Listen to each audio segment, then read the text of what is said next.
বাংলাদেশ পরিস্থিতি নিয়ে রাজ্য বিধানসভায় মুখ্যমন্ত্রী মমতা বন্দ্যোপাধ্যায়ের মন্তব্যকে দ্বিচারিতা বলে কটাক্ষ করলেন রাজ্যের বিরোধী দলনেতা শুভেন্দু অধিকারী। সোমবার পেট্রোপল সীমান্তে হিন্দু সন্ন্যাসীদের অবস্থান মঞ্চে যাওয়ার পথে তিনি বলেন, যখন কোটা বিরোধী আন্দোলন চলছিল তখন মন্তব্য করার সময় প্রধানমন্ত্রীর কথা মনে পড়েনি কেন? শুভেন্দুবাবু বলেন, বাংলাদেশে কোটা বিরোধী আন্দোলন চলার সময় মুখ্যমন্ত্রী বলেছিলেন, যারা আক্রান্ত হবেন আসুন, আমি তাদের আশ্রয় দেব। তখন প্রধানমন্ত্রীর কথা, পররাষ্ট্রমন্ত্রীর কথা তার মনে ছিল না। এখন যখন হিন্দুরা আক্রান্ত হচ্ছেন, ব্যাপক জনরোষ তৈরি হয়েছে, ওনার দলের হিন্দু সমর্থকদের মধ্যেও ব্যাপক জনরোষ তৈরি হয়েছে, তখন তিনি প্রধানমন্ত্রীকে দায়িত্ব নিতে বলছেন। দায়িত্বটা ওনাকেও নিতে হবে। একই অঙ্গে বিভিন্ন রূপ না দেখিয়ে রাজনীতির ঊর্ধ্বে উঠে করুক। তার দাবি, বাংলাদেশে শান্তি সেনা পাঠানোর কথা তো আমি প্রথম বলেছিলাম। বাংলাদেশে শান্তি সেনা পাঠিয়ে আক্রান্তদের উদ্ধার করা উচিত। এতে সমস্যার কি আছে? ওদিকে বিধানসভায় বিজেপি পরিষদীয় দলের মুখ্য সচেতক শঙ্কর ঘোষ বলেন, বিধানসভায় কেন্দ্রীয় সরকারের কোনো প্রতিনিধি থাকে না। তা সত্ত্বেও কেন্দ্রীয় সরকার নিয়ে মন্তব্য করেছেন মমতা বন্দ্যোপাধ্যায়। আসলে মমতা বন্দ্যোপাধ্যায় বুঝতে পেরেছেন, তার মুসলিম তোষণের নীতির ফলে তার দলেরই বহু হিন্দু নেতা ক্ষুব্ধ হয়ে উঠেছেন। তাই এইসব বলে তাদের ক্ষোভ সামাল দেওয়ার চেষ্টা করছেন তিনি। তো সদিচ্ছার কতটা আছে, ওনার তো মেম্বার অফ পার্লামেন্টরা আছে, তাদেরকে দিয়ে লোকসভায় বিষয়টা উপস্থাপন করে সদিচ্ছার প্রমাণ রাখেন।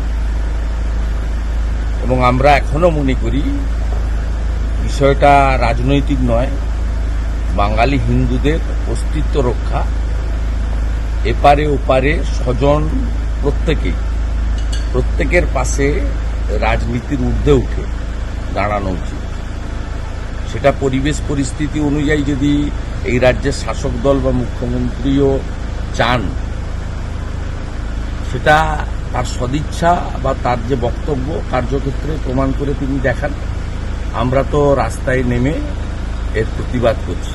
আমরা যখন বাংলাদেশ ডেপুটি হাই কমিশনে প্রথম আমি গেছিলাম এই ঘটনার পরে, তখন উনার পুলিশই 6টা ব্যারিকেড করে আমাদের আটকেছিল।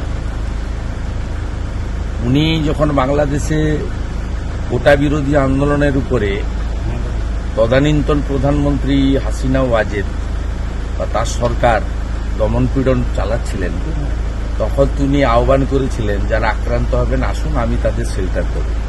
তখন প্রধানমন্ত্রীর কথা, পররাষ্ট্র দপ্তরের কথা, পররাষ্ট্র নীতির কথা তার মনে ছিল না।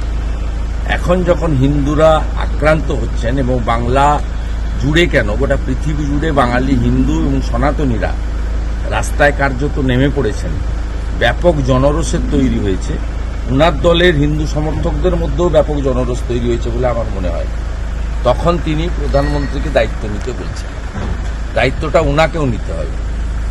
তিস্তা চুক্তির ক্ষেত্রে উনার আপত্তি থাকতে পারে, আবার উনি আদানিকে ফরাক্কার উপর দিয়ে বাংলাদেশে বিদ্যুৎ লাইন নিয়ে যাওয়ার জন্য আম এবং লিচু চাষিদের মাথায় পুলিশকে দিয়ে লাঠিও মারাতে পারেন।